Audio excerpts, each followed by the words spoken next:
Hey everyone, it's Selwen here, and today I'm here to answer what is Apex Legends. Apex Legends is yet another battle royale, which I know many of you, including myself, will say, what else is new, right? But this is coming from someone that doesn't really care about battle royales whatsoever. And Apex Legends did catch my interest as it's essentially Overwatch battle royale, sort of, and it's set in the same universe as Titanfall and made by the same guys. Not to say it plays anything like a Titanfall game, but we'll get to that momentarily. Now, it is a free-to-play game, one that really came out of nowhere, and I think some props have to be given to Respawn. Rumors on Friday, with the news broke by the quartering, and then the game came out on a Monday, which was actually a genius move because, think about it, this is still technically an EA game and a battle royale. If the game was announced much earlier, just imagine the community reception, a new battle royale, free-to-play and EA, which would also mean no Titanfall 3, which is the case here, at least for now, but people would be put off completely. This way I think was just genius. Like, here it is, go play it if you want, and the servers handled pretty well. I saw some lag during my playthroughs, not too much, just in the beginning, and some disconnects, but it quickly got me back in. This only happened during the menu, by the way. So, pretty great launch as well. Compare this to Anthem, and it's like the best launch ever in the history of online video gaming. But anyway, let's get on to the meat and potatoes of the video, and before going to gameplay, let's talk about a very important things, such as microtransactions, as is a free-to-play game from EA, no less, and how does a PC version plays. So first of all, this is still the Titanfall 2 engine, so expect the same graphical options, audio options, so it's very much complete in the sense that everything that you could ever ask for is here, from FOV sliders to a bunch of graphical options. Performance-wise is pretty good, but I would say about a 20 to 30% hit on your FPS comparing to Titanfall 2. Every setting also has a nice explanation for what it is, which I don't know why other developers don't do this more often. It's so goddamn useful. But more importantly than anything, microtransactions. Well, positive side, it's just cosmetics. Downside is mostly based on loot boxes. Yeah, so there's 3 currencies in the game: the real money currency called Apex coins, an in-game currency called legend tokens that you get every time you level up, and yet another in-game currency called crafting materials. But before we get to loot boxes, the game does employ a Fortnite style of store, as in there's these featured items every 1 week and goes on a rotation. So there's a skin here, a few weapon skins, as well as the pricing, which is absolutely absurd for 18 euros or dollars. You can argue it's just a cosmetic and a free-to-play game, but either way it doesn't stop from being absurdly expensive.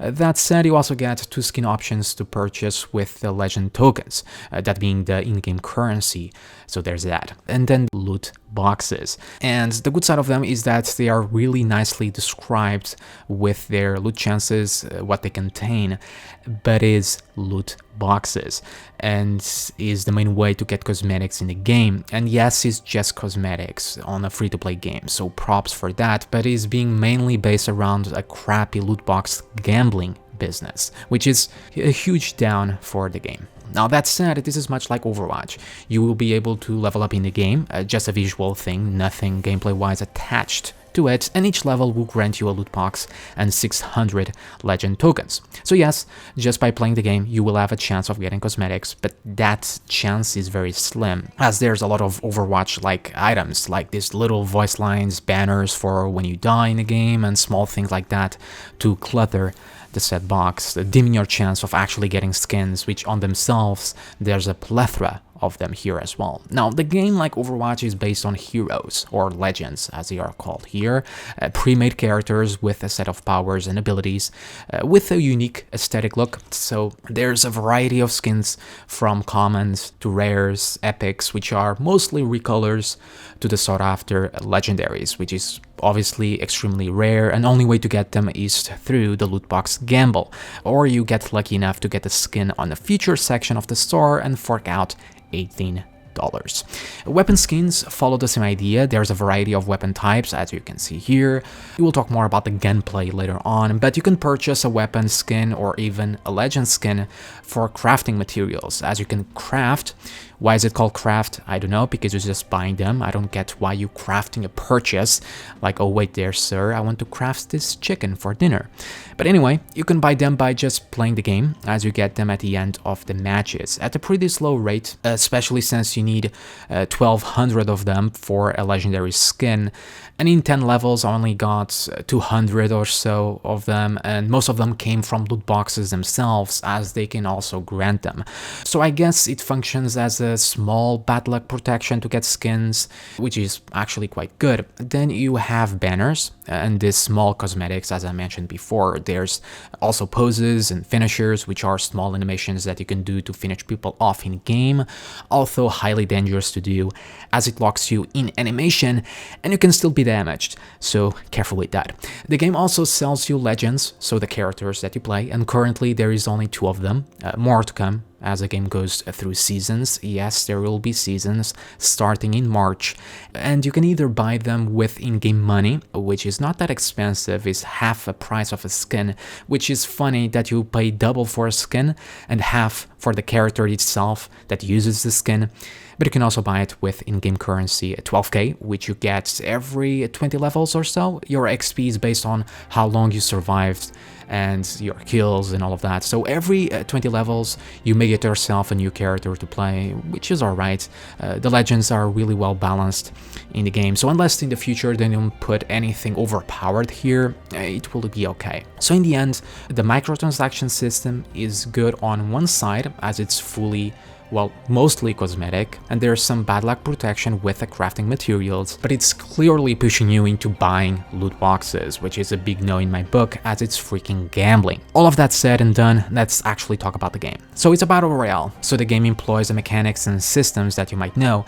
Big extensive map, 60 people with a ring around it that slowly closes in every few minutes, bottlenecking you in specific areas, and you have to fight to survive to become the victor. Now, here, as you might have figured, is rather unique, as it's based on this Overwatch-like heroes, the legends. And not only that, the game is based on squads of 3, so either you or with friends or with randoms, it's always squads of 3, so 20 teams all in one match. And here, not only you have the ability to rest people, by the way, after being knocked down, you can actually take up their bodies, the banners, and then take them to a respawn beacon and bring them back to life.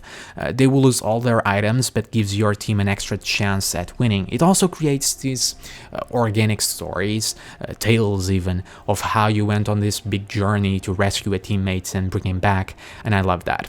This alone adds some uniqueness to the game. There's very much that squad feel, that is, if you get people that actually stay together and don't go off solo, which will happen with randos at times, but if you're lucky to get a good team, there's a nice sense of camaraderie. One thing that does help with communication is the ping system, where you are able to say, let's go here, or enemy spotted, all on your mouse wheel, and that enables you to communicate easily with your team, even without using any voice comms, which are usually not very good in this type of games, to say the least. And the legends are also really cool. They are really nicely detailed, and even though they don't have that aesthetic look and feel of, say, an Overwatch character, they're still rather unique and memorable looking.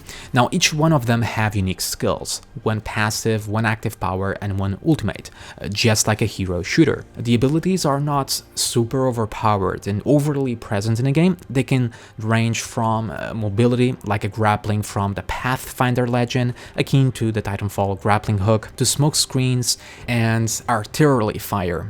I felt that in general they are really nicely balanced, and I think the reason for that is that the abilities are not overly prominent in the matches. They matter and add spice to the overall genre and game, but isn't what the game is all about.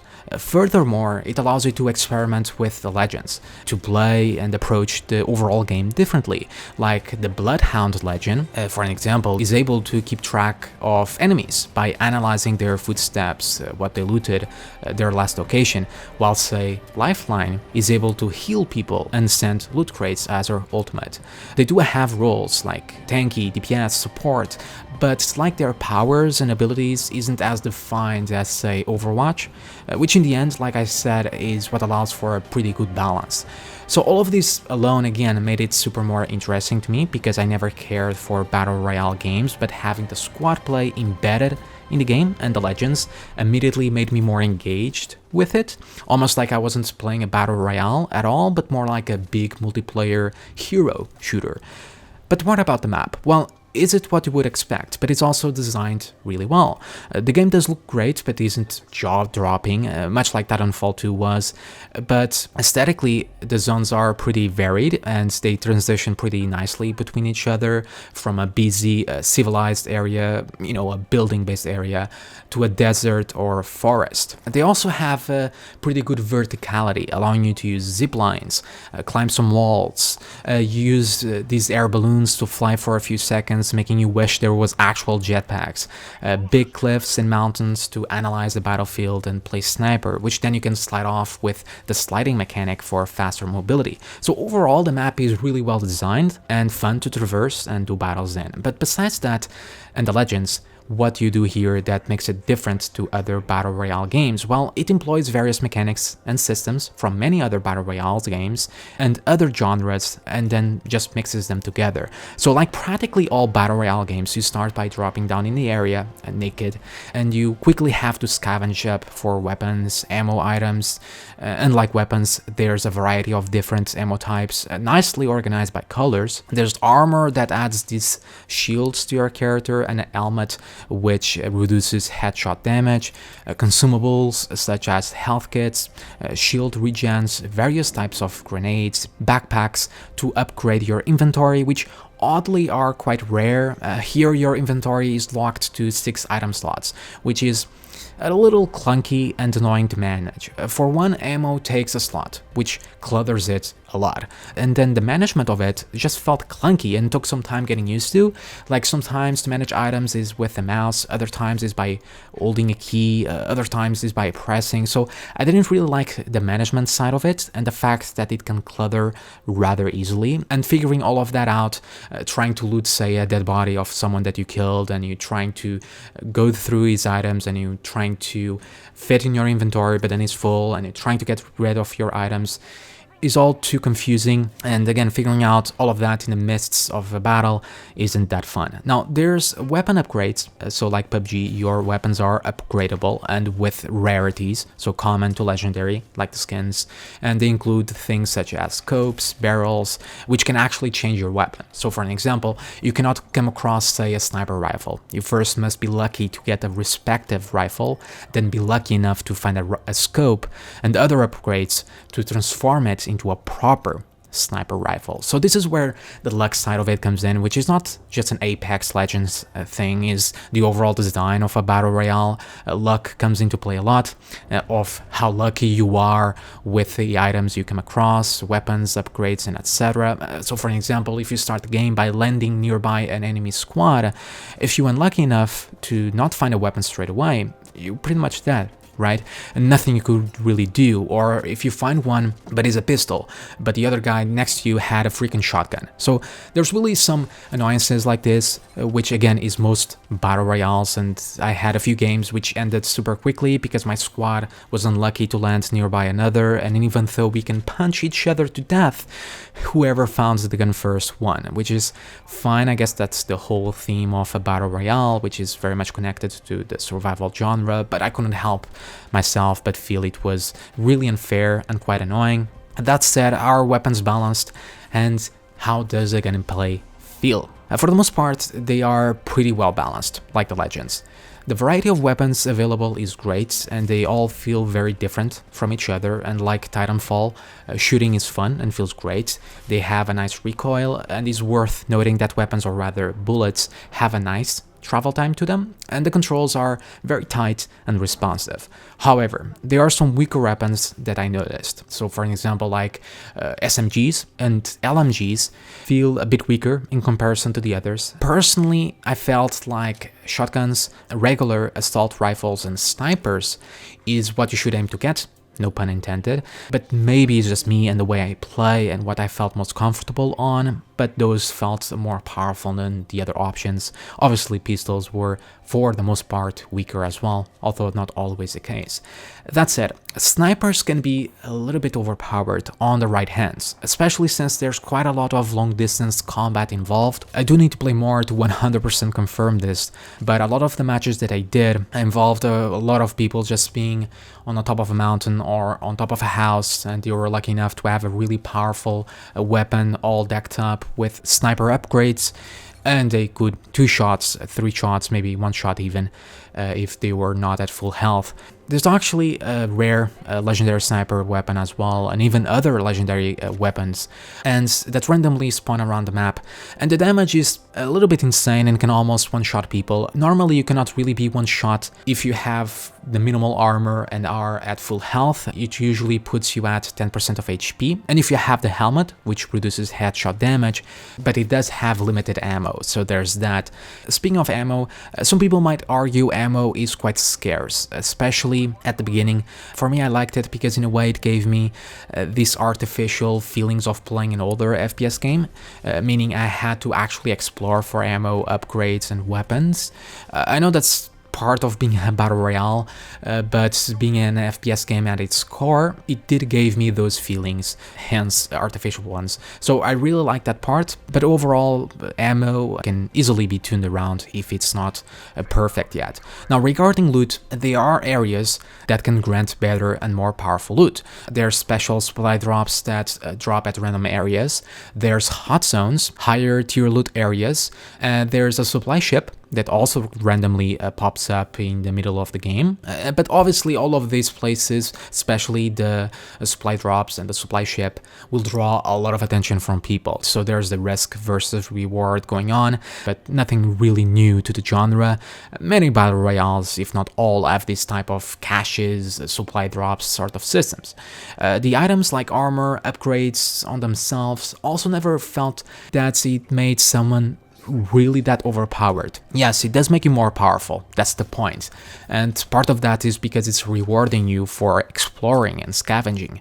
Other part is just dumb luck, which is something you have no control over. But I didn't felt that items made you super OP in the traditional sense of the word, except maybe the sniper and the legendary weapons that you can find. So it rarely got to the point where I'm fighting someone and I die and then I felt like I lost because he was all decked up and he was just lucky to get all of those epic items or legendary items. Most of the time was because, yeah, I died because I suck kind of thing, which is good. That said, again, those legendary weapons do come close of passing this line. And technically, if you compare, say, a guy who was lucky to get an epic or legendary armor, while you that have been scavenging for 15 minutes are still on a white or blue quality one, he will be objectively more powerful than you in the sense that he can take more damage. So there's that. Now there is an issue that I wanted to touch on, which is how our character handles certain items, specifically grenades, because here you don't have a hotkey for it, but instead you need to equip it like a weapon and then throw. Personally, in this style of games, I much rather have a button to throw them instantly. Like, I felt it broke some of the combat flow, equipping your grenade and then throwing. But that said, the game has this whole balance around how you use items and whatever it is that you have in your hands. Like, for an example, healing yourself with kits or recharging your shields all takes a good amount of seconds. It slows you down and removes your weapon. So there's an emphasis, a gameplay emphasis on deciding what you want to do at every given moment. And I think this is really further enforced on the fact that if you hilt your weapon on the number 3 key, you actually run faster. And so these decisions keeps you further engaged in the overall game, especially during combat, like, oh shit, let me hide behind this rock and heal myself or recharge my shields, and I hope I can channel this, or use your abilities to be safer at the same time, like a shield from the Gibraltar hero. And the channel that the abilities and items have, be resting your buddies or again using those healings in the heat of battle, really adds this nice sense of tension to the game. Nevertheless, on the grenade topic, I feel like if it was on an instant cast, would make the combat feel better than it is. But overall, as a game, I would say it's good. It's not mind-blowing, but is good at what it's trying to do. Is it the best Battle Royale game ever? Well, I'm not the right person to ask that, but considering it's yet another in the genre, coming from EA, it doesn't feel half-assed, which would be easily expected as. It succeeds in how Respawn, the developers, have been handling the game from its release to community feedback and transparency has been nothing but amazing, and I think that deserves some praise as well. Speaking from personal experience with the overall matches, my most fun matches I had was not the ones that put me in the action right away, but ones that had me and my team in perfect sync. This being with randoms, by the way, and we are just scavenging supplies, trying to get ourselves all decked up and survive for as long as possible, and when that ring gets smaller and smaller is when we get into the fighting. Over time, that first part can get a bit boring, nothing really happens, even though looting, I dare say, is fun. Like the whole ammo thing in giving artificial feelings of a classic FPS game, the looting gives me artificial feelings of being a loot-based game, like say Borderlands. In fact, the loot itself does look awfully like Borderlands, but the last bit usually always pays out. And say what you say about Battle Royales, myself included, winning is a great feeling. There's improvement that can be made, for sure, from the criticisms I pointed out, like the grenades, inventory management, loot boxes, but other small things like being able to test legends on the training mode, maybe add more modes to the game like solo queue, since a lot of people like being the lone wolf, and hell, it's a free-to-play game, so give it a shot if you want. I don't really enjoy Battle Royales, but I do enjoy my Overwatch and FPS games, and this one ticked all of my boxes in those areas. It just so happens to be in this saturated market of Battle Royales. Would I prefer Titanfall 3 game instead and just get a regular multiplayer? Well, yeah, but this version ain't too shabby. So yeah, guys, that does it for me for today. As always, thank you for watching, and I'll see you all again soon.